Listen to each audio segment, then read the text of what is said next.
नमस्कार, मैं हेमा सिंह वरिष्ठ प्रधान वैज्ञानिक के पद पर centre for electromagnetics CSIR NEL Bangalore में कार्यरत हूँ।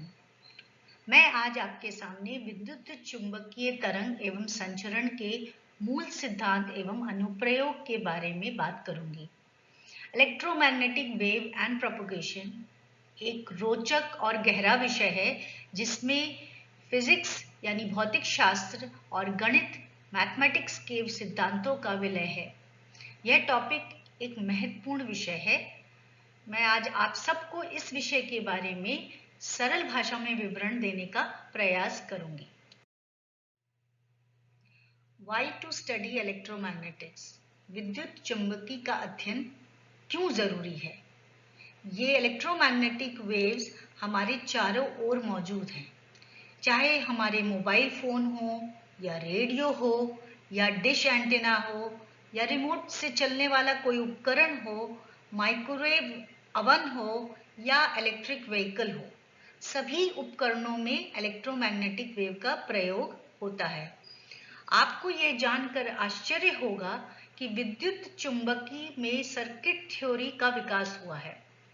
इलेक्ट्रोमैग्नेटिक्स मैक्सवेल के समीकरण पर आधारित है। इन मैक्सवेल इक्वेशन से किरचॉफ के नियम डिराइव किए गए हैं।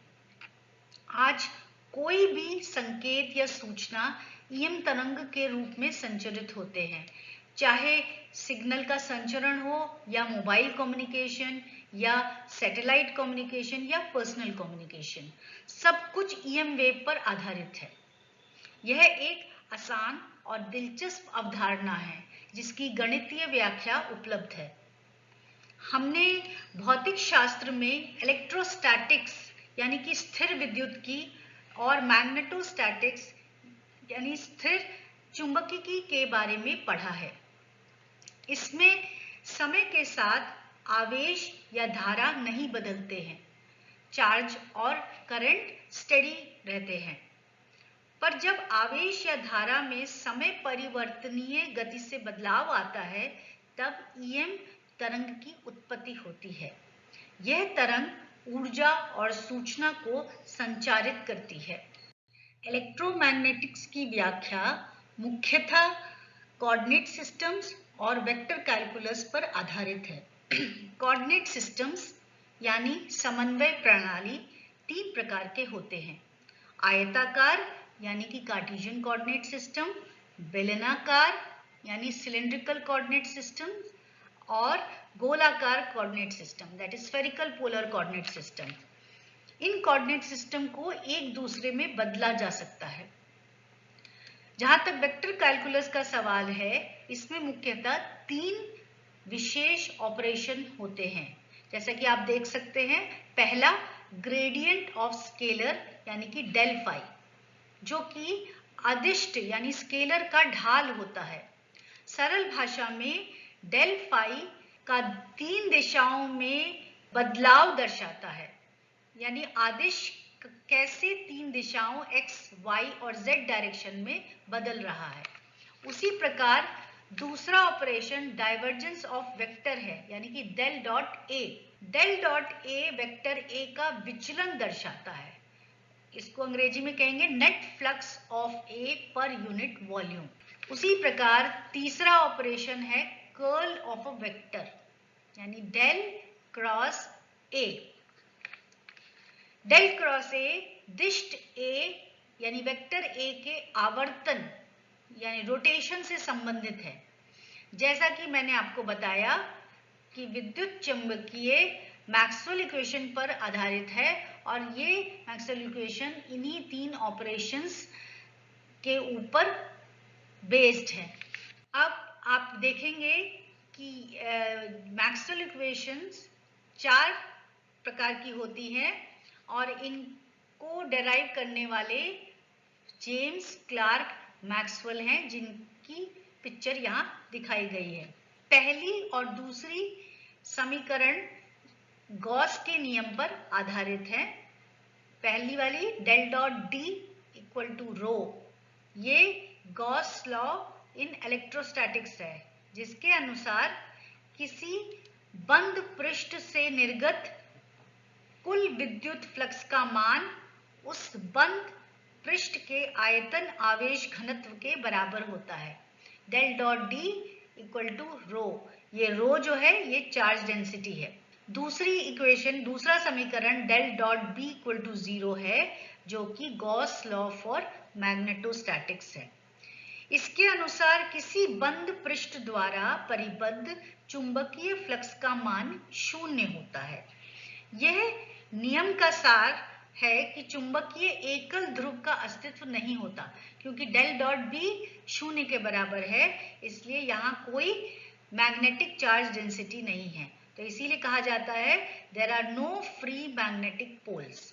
तीसरा समीकरण है del cross E equal to minus del B by del T, जो कि Faraday's law of EM induction है। इस नियम के अनुसार जब किसी परिपथ से संबंध चुंबकीय फ्लक्स में परिवर्तन होता है तो प्रेरित विद्युत वात बल उत्पन्न होता है।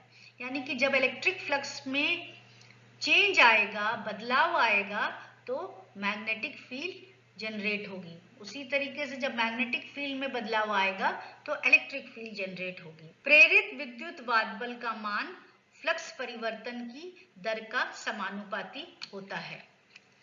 अब चौथा और आखिरी समीकरण है del cross H equal to J plus del D by del T. यह आखिरी समीकरण एम्पियर्स सर्किटल लॉ पर आधारित है। इसमें कर्ल ऑफ एच जो है वो conduction current plus displacement current के बराबर होता है।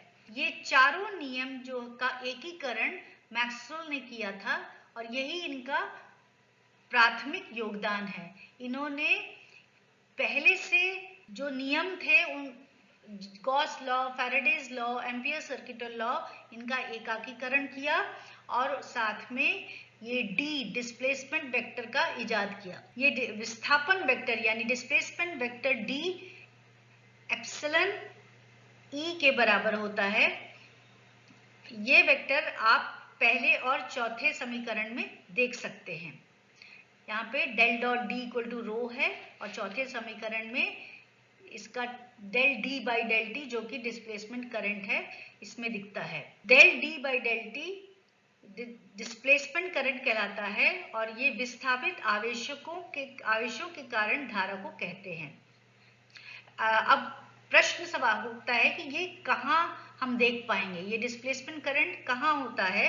तो सबसे बड़ा उदाहरण है कैपेसिटर्स, जहाँ कैपेसिटर की दो धातु प्लेटों के बीच का जो गैप है उसमें ये डिस्प्लेसमेंट करंट होता है। मैक्सवेल ने इलेक्ट्रिसिटी और मैग्नेटिज्म का एकीकरण किया और ईएम वेव के अस्तित्व को प्रूव किया।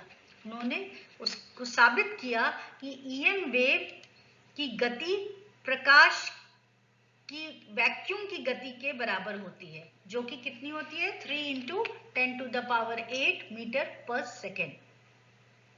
अतः लाइट यानी प्रकाश एक ईएम वेव है। इसमें ई फील्ड और एच फील्ड वेक्टर एक दूसरे से लंब दिशा यानी परपेंडिकुलर होते हैं और संचरण की दिशा ई और एच के परपेंडिकुलर होती है। उदाहरण के लिए अगर हम माने कि इलेक्ट्रिक फील्ड x दिशा में और मैग्नेटिक फील्ड y दिशा में है तो तरंग z दिशा में संचरित होगी। अब मैं आपको ईएम स्पेक्ट्रम, इलेक्ट्रोमैग्नेटिक स्पेक्ट्रम के बारे में बताऊंगी। इलेक्ट्रोमैग्नेटिक स्पेक्ट्रम को समझने के लिए पहले हम V = λ/f समीकरण को देखते हैं।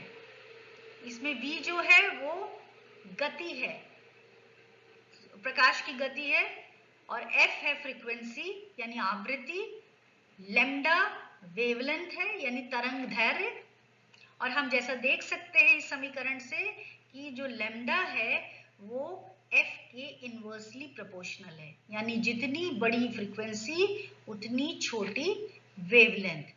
तो जो कि आप इस पिक्चर्स में भी देख सकते हैं कि हाई फ्रीक्वेंसी में जो वेव है उसकी वेवलेंथ छोटी है जबकि लो फ्रीक्वेंसी में वेवलेंथ बड़ी है। अब हम वापस जाते हैं इलेक्ट्रोमैग्नेटिक स्पेक्ट्रम में।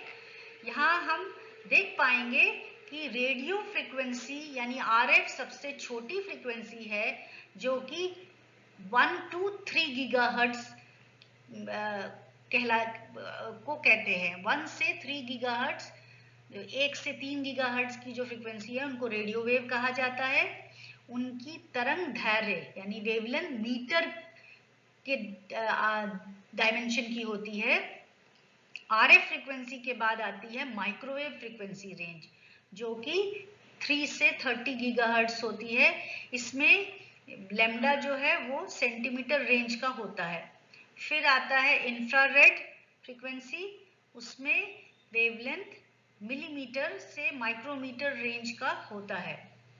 उसके बाद है विजिबल लाइट, यानी जो हम देख सकते हैं, हमारी आंखें देख सकती हैं, जैसे कि स्पेक्ट्रम में हम विबग्योर कहते हैं, VIBGYOR। उसके बाद आता है अल्ट्रावायलेट, फिर एक्सरे और फिर गामा रे। तो ये है इलेक्ट्रोमैग्नेटिक स्पेक्ट्रम। हमें ये याद रखना है कि वेवलेंथ और फ्रीक्वेंसी एक दूसरे के इनवर्सली प्रोपोर्शनल है, यानी वेवलेंथ जितना ज़्यादा उतनी छोटी फ्रीक्वेंसी। अब हम बात करते हैं फ्रीक्वेंसी बैंड्स के बारे में। विश्व में सभी लोग एक जैसा फ्रीक्वेंसी बैंड का नामकरण प्रयोग में लाएं, इसलिए IEEE संस्था में आवृत्तियों को विभिन्न पट्टियों में विभाजित किया है। इसे ही फ्रीक्वेंसी बैंड या आवृत्ति बैंड कहते हैं। जैसा कि अब आप देख सकते हैं कि पहला है HF यानी 3 से 30 मेगाहर्ट्ज, जिसकी वेवलेंथ 100 से 10 मीटर के रेंज की होती है। उसके बाद आता है VHF जो है वो 30 से 300 मेगाहर्ट्ज का होता है। फिर आता है UHF, UHF है 300 से 1000 मेगाहर्ट्ज। तो अब आ गए HF, VHF, UHF। उसके बाद आता है gigahertz frequency range. Gigahertz frequency range में आप देख सकते हैं बैंड्स का नाम है L, S, C, X, KU, K, K, V, W। अब L जो है वो L बैंड 1 to 2 गीगाहर्ट्ज है। उसी तरीके से S बैंड 2 to 4 गीगाहर्ट्ज है, C बैंड 4 to 8 और X बैंड जिसमें कि डिफेंस काम करता है वो 8 से 12 गीगाहर्ट्ज। फिर आता है 12 to 18 KU बैंड और फिर आता है 18 to 27 K बैंड और फिर 27 से 40 का बैंड। V बैंड है 40 से 75 गीगाहर्ट्ज और W बैंड है 75 से 110 गीगाहर्ट्ज। इन फ्रीक्वेंसी बैंड्स में आप देख सकते हो कि आप मेगाहर्ट्ज फ्रीक्वेंसी रेंज में भी फ्रीक्वेंसी है और गीगाहर्ट्ज में। तो आपको आसान हो इसलिए मैं ये बात बताना चाहती हूँ कि 1 megahertz 10 to the power 6 hertz के बराबर होता है और उसी तरीके से 1 gigahertz 10 to the power 9 hertz होता है। आपके दिमाग में चल रहा होगा कि कितनी ये वेवलेंथ कैसे हम पता लगाएं कोई भी फ्रीक्वेंसी। तो आपको मैं आज एक बहुत ही आसान सा फॉर्मूला या समीकरण बताती हूँ, जिसके अनुसार अगर आपको फ्रीक्वेंसी गीगाहर्ट्ज में पता है तो बस आपको उस फ्रीक्वेंसी को 30 से डिवाइड करना है। 30 को फ्रीक्वेंसी से भाग देंगे तो आपको वेवलेंथ लैम्डा मिल जाएगी, जो कि सेंटीमीटर में होगी।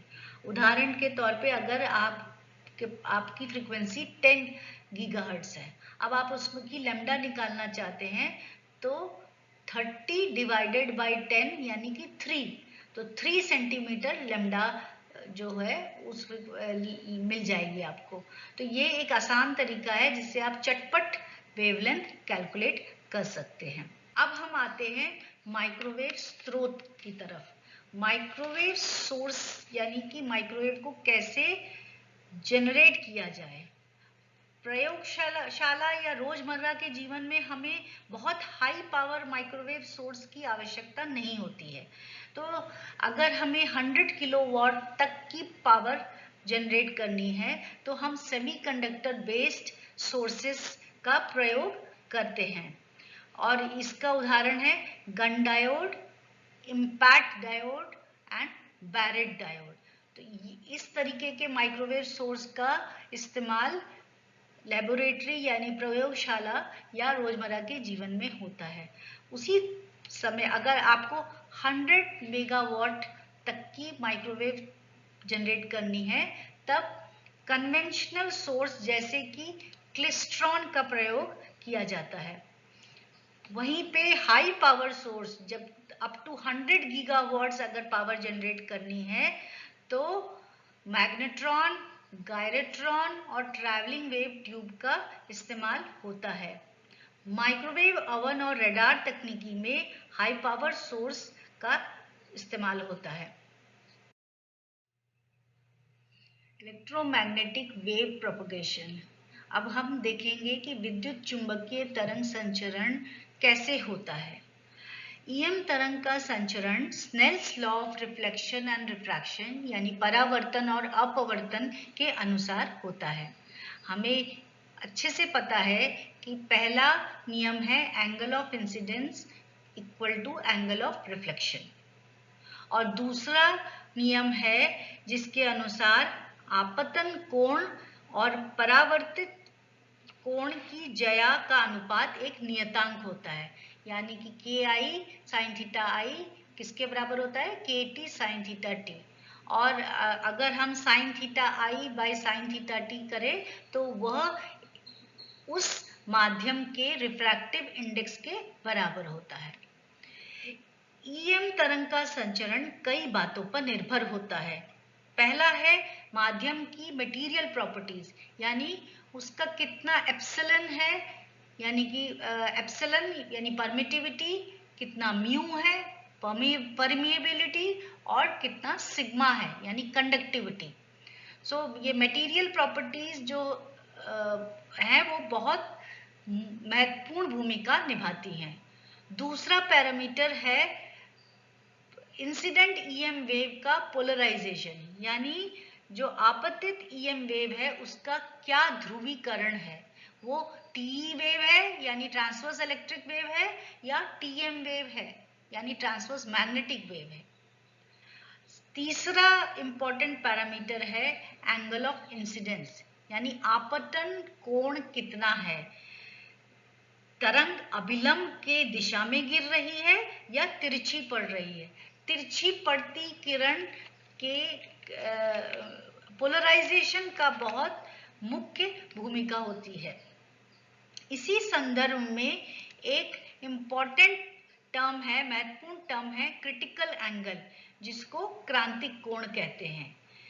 यदि सघन माध्यम में अपतित किरण को क्रांतिक कोण से अधिक कोण पर आपतित कराएं तो उसी माध्यम में वह किरण लौट जाती है। इस घटना को पूर्ण आंतरिक परावर्तन यानी टोटल इंटरनल रिफ्लेक्शन कहते हैं।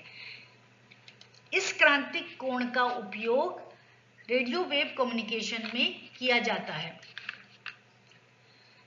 हमारे वायुमंडल में परतों का घनत्व जो है ऊंचाई के साथ कम होता जाता है, अतः जब ईएम सिग्नल को क्रिटिकल एंगल पर धरती से आसमान में ट्रांसमिट किया जाता है तो टोटल इंटरनल रिफ्लेक्शन होता है और सिग्नल रिफ्लेक्ट होके वापस धरती पर निर्धारित स्थान पर आ जाती है, और इसे ही रेडियो वेव कम्युनिकेशन कहते हैं। इलेक्ट्रोमैग्नेटिक मटेरियल कैरेक्टराइजेशन, जैसा कि अब आप जान चुके हैं कि D equal to epsilon E होता है और B equal to mu H होता है। यह एप्सिलॉन परमिटिविटी है और म्यू परमिएबिलिटी है। एप्सिलॉन को हिंदी में परावैद्युतांक कहते हैं और म्यू को भेद्यता। ये दोनों स्थिरांक असल में कांस्टेंट नहीं होते हैं। ये दोनों एप्सिलॉन और म्यू एक कॉम्प्लेक्स क्वांटिटी हैं। इनका एक रियल हिस्सा होता है और एक इमेजिनरी हिस्सा होता है। जैसा कि आप देख सकते हो epsilon equal to epsilon prime minus J epsilon double prime, उसी तरीके से mu equal to mu prime minus J mu double prime है। ये एप्सिलन और म्यू जो है इनको हमेशा एप्सिलन नॉट और म्यू नॉट के सापेक्ष प्रस्तुत किया जाता है। एप्सिलन नॉट और म्यू नॉट जो है फ्री स्पेस की एप्सिलन म्यू वैल्यूज हैं, यानी फ्री स्पेस मतलब वैक्यूम। ये रियल पार्ट जो कि आप देख सकते हो epsilon R double prime energy storage यानी ऊर्जा भंडारण से संबंधित है। उसी प्रकार इमेजिनरी पार्ट यानी एप्सिलन आर डबल प्राइम जो है वो डाइलेक्ट्रिक लॉस से संबंधित है। एक दूसरा पैरामीटर जो बहुत महत्वपूर्ण है वो है टैन डेल्टा, जिसको लॉस टेंजेंट कहते हैं। ये डिसिपेशन फैक्टर है और ये बराबर होता है epsilon R double prime divided by epsilon R prime. ये बताता है कि कोई भी माध्यम जो लॉसी है या नहीं। जब ईएम वेव उस माध्यम से गुजरेगी तो उसमें कोई लॉस होगा कि नहीं होगा। ये मटेरियल पैरामीटर्स एप्सिलन और म्यू जो है इनकी वैल्यू पता लगाने के लिए ईएम मटेरियल कैरेक्टराइजेशन सिस्टम्स का प्रयोग किया जाता है। CSIR NAL बैंगलोर के CEM विभाग में ऐसे उपकरण उपलब्ध हैं जो कि 1 गीगाहर्ट्ज से 110 गीगाहर्ट्ज फ्रीक्वेंसी रेंज में किसी भी पदार्थ, चाहे वो ठोस हो, चाहे तरल पदार्थ हो या पाउडर फॉर्म में हो, उसके मटेरियल पैरामीटर्स की जानकारी पता लगा सकते हैं। ये एप्सिलन, म्यू, सिग्मा ये सब फ्रीक्वेंसी डिपेंडेंट होते हैं, यानी कि अलग जैसे जैसे फ्रीक्वेंसी चेंज होगी, वेरी होगी, उसी तरीके से ये एप्सिलन, म्यू और सिग्मा की वैल्यू भी बदल जाएगी। अब हम ये जानेंगे कि ईएम तरंगों का संचरण कैसे किया जाता है। वेव गाइड अर्थात तरंग पथक एक युक्ति है जो उच्च आवृत्ति यानी कि हाई फ्रीक्वेंसी संकेतों को एक स्थान से दूसरे स्थान पर ले जाने के लिए प्रयुक्त होती है।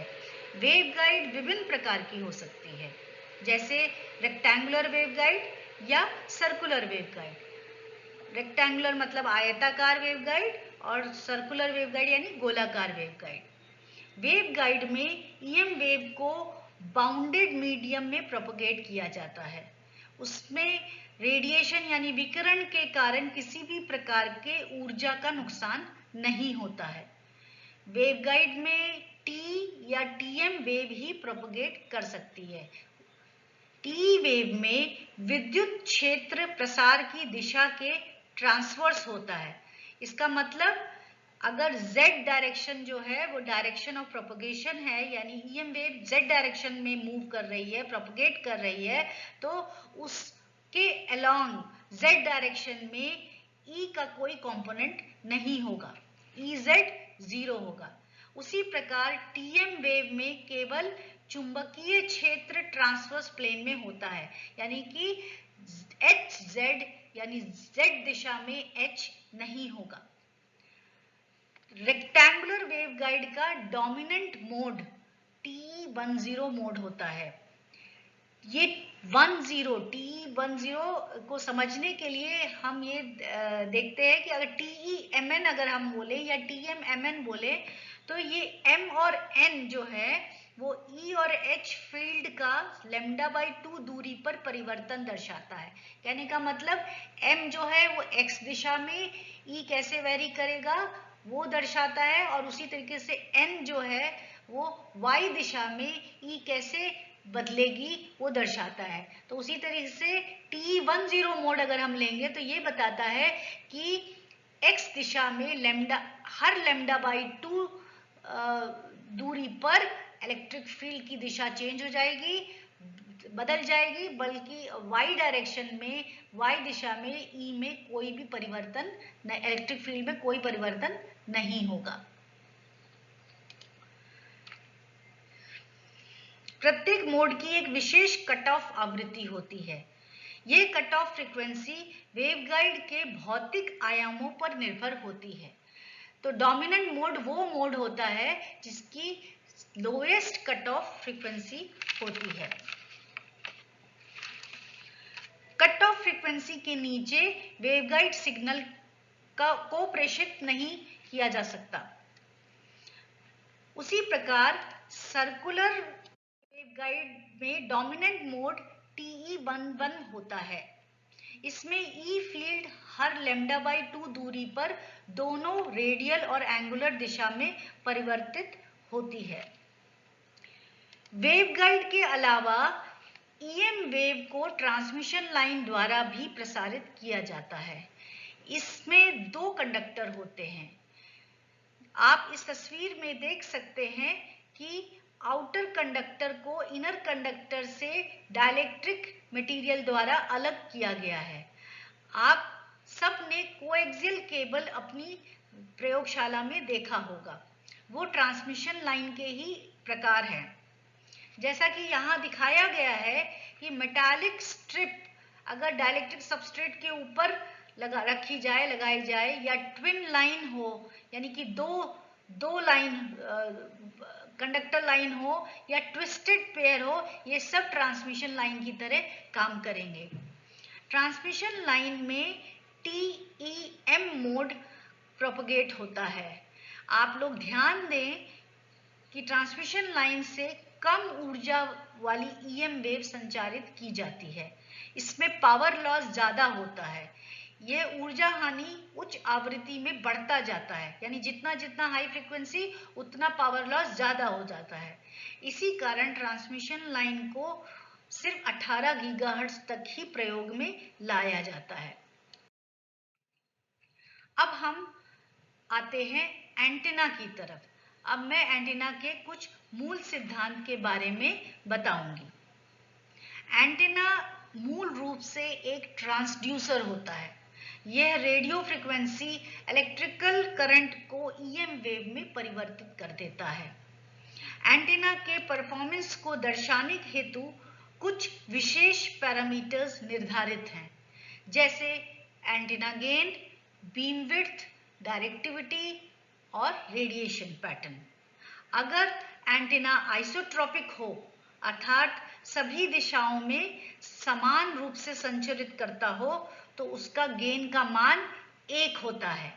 लॉगरिथमिक स्केल में हम कहेंगे कि आइसोट्रोपिक एंटीना का गेन 0 dBi होता है।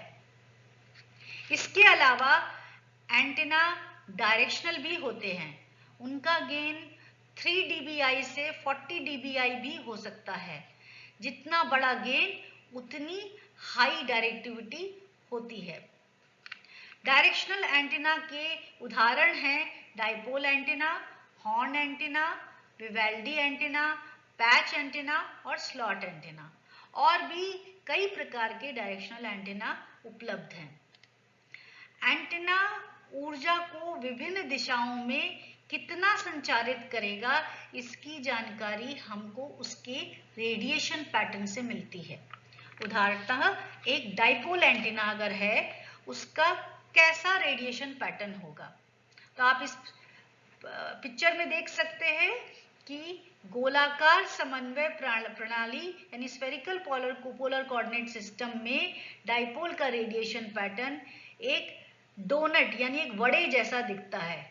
उसको अगर हम थीटा प्लेन यानी एलिवेशन प्लेन में देखें तो इसका आकार 8 संख्या जैसा होता है। एलिवेशन फिर से मैं रिपीट करूंगी कि डाइपोल एंटीना का रेडिएशन पैटर्न ई प्लेन यानी थीटा प्लेन में 8 शेप का होता है, 8 संख्या के आकार का होता है। वहीं अगर हम उसे फाई प्लेन यानी एजिमुथ प्लेन में देखेंगे तो इसका आकार सर्कल होता है। सरल भाषा में एंटीना फाई इक्वल टू 0 से फाई इक्वल टू 360 तक एक जैसा रेडिएट करता है, यानी एजिमुथ प्लेन में डाइपोल एंटीना एक आइसोट्रोपिक एंटीना की तरह बिहेव करता है। ओमनी डायरेक्शनल एंटीना होता है वो। उसी समय ई प्लेन में वो एक डायरेक्शनल एंटीना की तरह काम करता है, क्योंकि इसका रेडिएशन पैटर्न का आकार आप देख चुके हैं, 8 शेप का होता है, 8 के आकार का होता है। तो एक टिपिकल डायरेक्शनल एंटीना के रेडिएशन पैटर्न में एक मेन लोब होता है जिससे मुख्यतः संदेश भेजा जाता है। उसके अलावा कुछ साइड लोब और बैक लोब होते हैं। मेन लोब की 3 dB चौड़ाई को बीम विड्थ कहते हैं। तो आप ध्यान रखें, जितना बड़ा एंटीना उतनी पतली उसकी बीम विड्थ होती है। कम बीम विड्थ हाई डायरेक्टिविटी से संबंधित है। इसी कारण फेज्ड एंटीना एरे का भी प्रयोग किया जाता है। यानी फेज एंटीना एरे की डायरेक्टिविटी बहुत हाई होती है। उससे बहुत सारे एंटीना को एक निर्धारित दूरी और ज्योमेट्रिक पैटर्न में जोड़ा जाता है। फेज्ड एरे में बहुत सारे एंटीना एक निर्धारित दूरी पर रखे जाते हैं।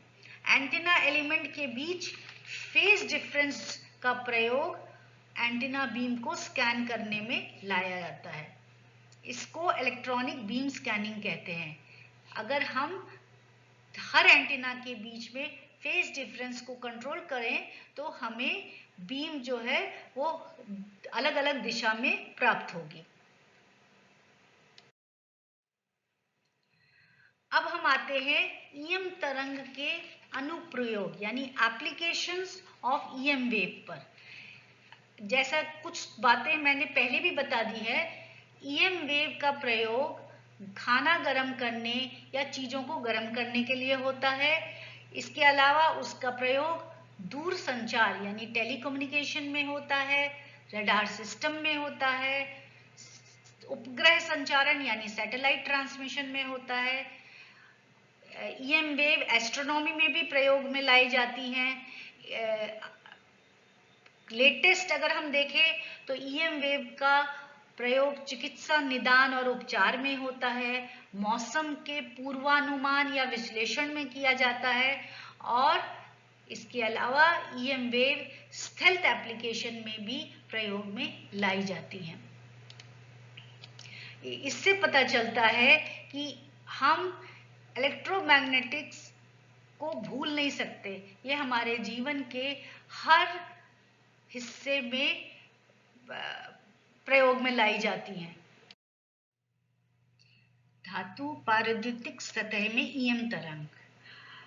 जब ईएम वेव किसी सतह पर पड़ती है तो उसका कितना हिस्सा सतह से पदार्थ में घुस पाएगा, यह उस पदार्थ के मटेरियल पैरामीटर्स पर निर्भर करता है। धातु यानी मेटालिक सरफेस, इसमें जब ईएम वेव पड़ती है तो ये सिर्फ कुछ ही दूरी तक पेनिट्रेट कर पाती है और इस दूरी को पेनिट्रेशन डेप्थ या स्किन डेप्थ कहते हैं। जैसा कि हम देख सकते हैं कि स्किन डेप्थ डेल्टा ईएम तरंग की फ्रीक्वेंसी और पदार्थ के कंडक्टिविटी यानी सिग्मा पर निर्भर करता है। धातु यानी मेटालिक बॉडी की सिग्मा का मान बहुत अधिक होता है।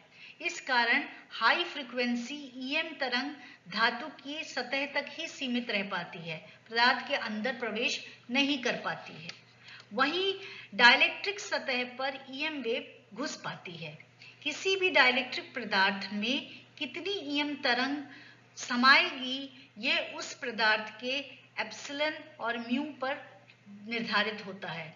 इसी कारण हम माइक्रोवेव ओवन में खाना गर्म करने के लिए सिर्फ कांच या प्लास्टिक के बर्तन प्रयोग में लाते हैं। अगर हम खाना स्टील की कटोरी में रखकर माइक्रोवेव ओवन में गर्म करना चाहें तो यह पॉसिबल नहीं है, खाना गर्म नहीं हो पाएगा। आज के आधुनिक दौर पर हम मोबाइल फोन का इस्तेमाल करते हैं। एक स्मार्टफोन में कितने और कौन से एंटीना लगे होते हैं, क्या आपने कभी सोचा है? विभिन्न प्रकार के कार्यों हेतु कई एंटीना लगाए जाते हैं। इनकी फ्रीक्वेंसी कुछ मेगाहर्ट्ज से 40 गीगाहर्ट्ज तक होती है। तब आप सोच सकते हैं कि इतने सारे छोटे छोटे एंटीना उस छोटे से मोबाइल में कैसे एक एंटीना डिजाइनर लगाता होगा। जितनी हाई फ्रीक्वेंसी उतना छोटा एंटीना, उसका डिजाइन, उसका फैब्रिकेशन, इंस्टॉलेशन, EMI, EMC आदि विभिन्न प्रकार के चैलेंजेस का एंटीना डिजाइनर को सामना करना पड़ता है। उसी प्रकार एंटेना वाहनों में भी इंस्टॉल किया जाता है। कौन सा एंटेना किस जगह इंस्टॉल्ड है, उसका कितना गेन है, बीम विड्थ है, वह दूसरे उपकरणों से इंटरफेयर तो नहीं कर रहा, सभी बातों का ख्याल रखना पड़ता है। वाहन में यानी व्हीकल में विभिन्न एप्लीकेशन के लिए विभिन्न एंटेना लगाए जाते हैं, जैसे short range wireless communication radio, collision avoidance radar, GPS, satellite TV, wifi. इनकी फ्रीक्वेंसी 500 किलोहर्ट्ज से 77 यानी 77 गीगाहर्ट्ज तक होती है। तो आप खुद सोच सकते हैं कि इतनी बड़ी फ्रीक्वेंसी रेंज 500 किलोहर्ट्ज से 77 गीगाहर्ट्ज तक की फ्रीक्वेंसी रेंज के इतने सारे एंटीना एक वाहन में कैसे कोई लगाता होगा, कितने चैलेंजेस का सामना करना पड़ता होगा। अब हम आते हैं रेडोम टेक्नोलॉजी पर, यानी रेडोम प्रौद्योगिकी। रेडोम क्या होता है? रेडोम एक रडार का डोम होता है। ये एंटीना की सुरक्षा करता है बिना उसके काम को डिस्टर्ब किए। जिस भी एप्लीकेशन में एंटीना रडार का प्रयोग हो रहा है वो अनुरक्षित रहता है। रेडोम एक इलेक्ट्रोमैग्नेटिक संरचना है। इसका प्रयोग डॉपलर वेदर रडार के एंटीना की सुरक्षा करने हेतु होता है। इसका आकार एक फुटबॉल जैसा होता है। उसी प्रकार एयरबोर्न रेडोम होते हैं। ये एयरक्राफ्ट के ऊपर लगे एंटीना की सुरक्षा करते हैं।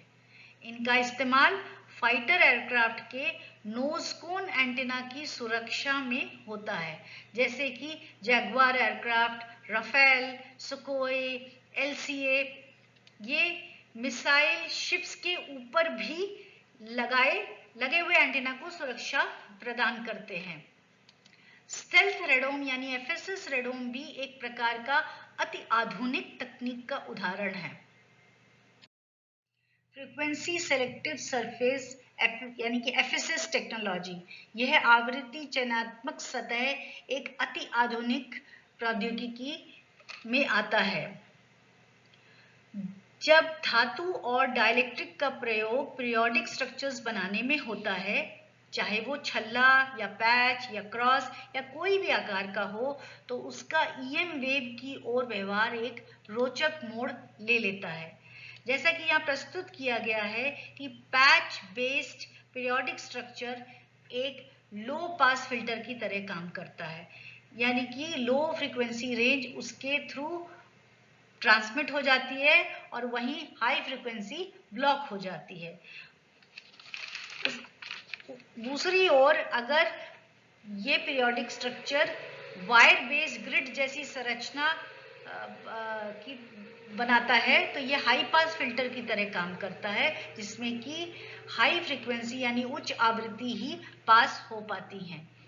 इस एफएसएस का प्रयोग स्टेल्थ एंटीना के गेन का विस्तारण करने हेतु या बैंडविड्थ नियंत्रण या एंटीना बीम नियंत्रण में होता है।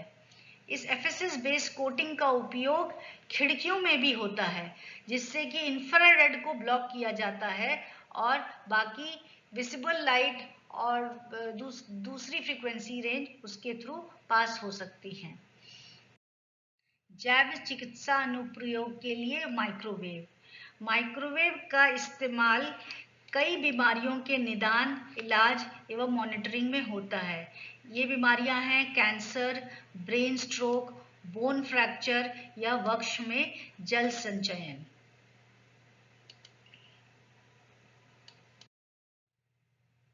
अब आते हैं हम रडार की तरफ। रडार मतलब radio detection and ranging. Radar समीकरण जो कि रिफ्लेक्टेड पावर का मान बताती है, इसमें आप देख सकते हैं कि सिग्मा रडार क्रॉस सेक्शन कहलाता है। यह एक महत्वपूर्ण पैरामीटर है। यह रडार द्वारा देखे गए लक्ष्य का स्पष्ट आकार है। कुछ टिपिकल लक्ष्यों के सिग्मा का मान मैं बताना चाहूंगी। सिग्मा की इकाई मीटर स्क्वायर होती है और इसको डीबी में भी व्यक्त किया जाता है। ये रडार क्रॉस सेक्शन का मान आप इस पिक्चर में देख सकते हैं कि एक इंसान का RCS यानी sigma radar cross section 1 metre square है, वहीं पे एक फाइटर एयरक्राफ्ट का 100 मीटर स्क्वायर होता है। पर अगर उस एयरक्राफ्ट को स्टेल्थ एयरक्राफ्ट बना दिया जाए तो उसका RCS एक कीड़े यानी इंसेक्ट के मान के बराबर हो जाता है, जो कि करीब -30 dB यानी 0.001 मीटर स्क्वायर के बराबर होता है। मैं ये बताना चाहूंगी कि रडार के कई प्रकार होते हैं, जैसे मोनोस्टैटिक रडार या बाइस्टैटिक रडार। मोनोस्टैटिक रडार में ट्रांसमीटर और रिसीवर एक ही होता है, एक ही एंटीना ट्रांसमीटर की तरह भी काम करता है और रिसीवर की तरह भी काम करता है, जबकि बाइस्टैटिक रडार में ट्रांसमीटर और रिसीवर अलग अलग होते हैं। इसके अलावा रडार के प्रकार हैं सर्च और ट्रैकिंग यानी surveillance radar, guided missile radar, Doppler weather radar, synthetic aperture radar या ग्राउंड पेनिट्रेटिंग रडार। मैं डिटेल में अभी ना जाते।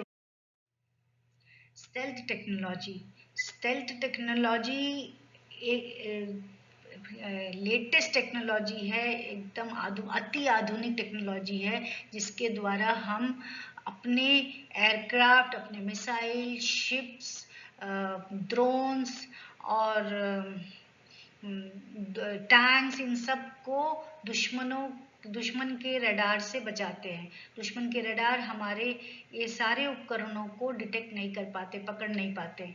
इसके लिए विभिन्न प्रकार के रडार ऑब्जर्विंग मटेरियल और स्ट्रक्चर्स बनाए गए हैं।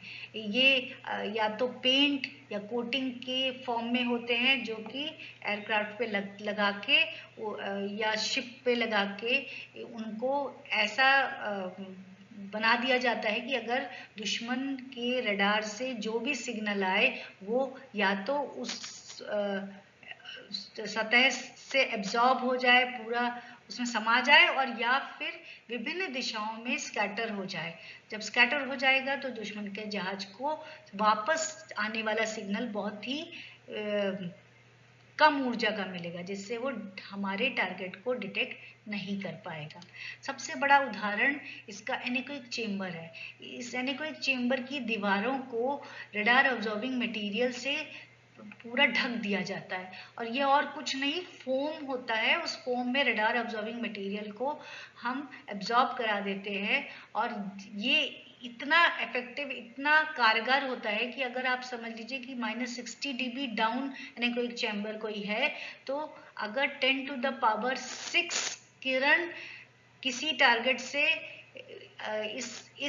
इन दीवारों पे पड़ेंगी तो सिर्फ एक वापस आएगी। मतलब किस हद तक एनीकोइक चेंबर जो है वो एक वैक्यूम या फ्री स्पेस को सिमुलेट कर सकता है, आप समझ सकते हैं। तो ये एनीकोइक चेंबर का इस्तेमाल विभिन्न उपकरणों जैसे कि एंटीना है, रेडोम है या सैटेलाइट है, उन सब के परफॉर्मेंस को मेजर करने के लिए किया जाता है।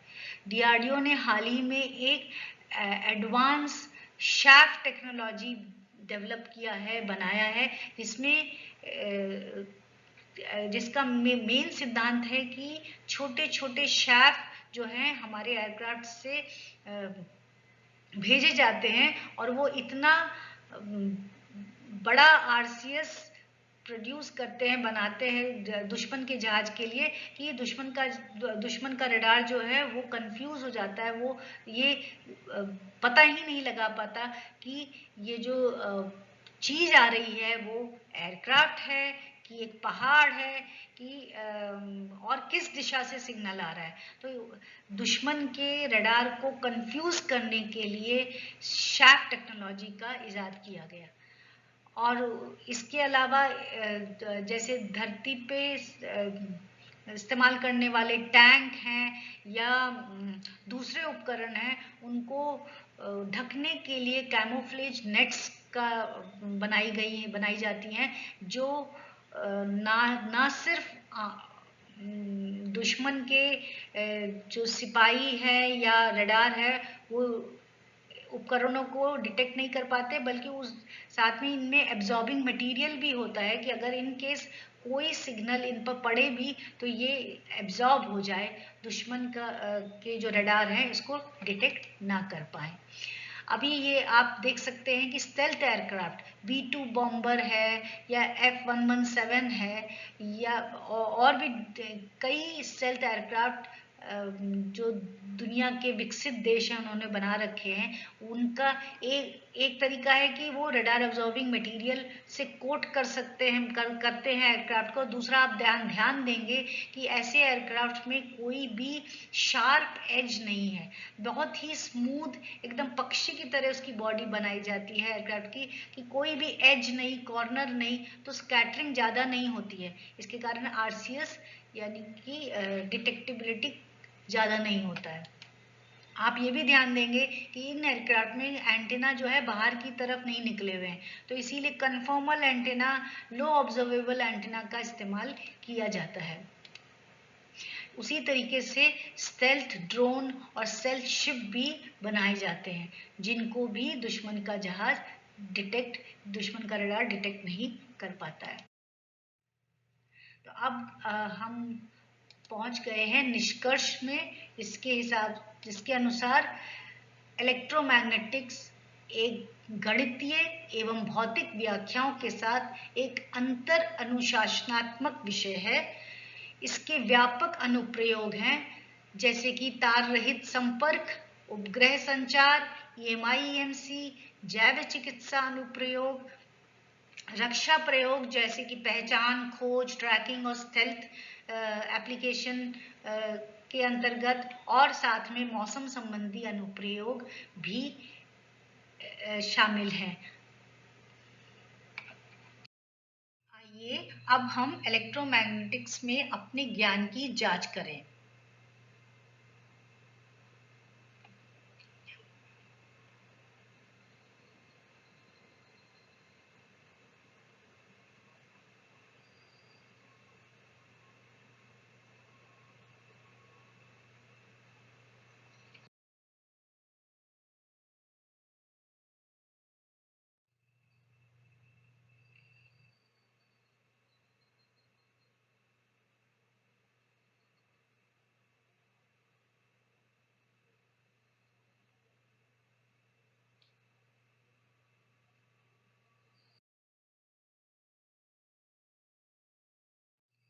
धन्यवाद।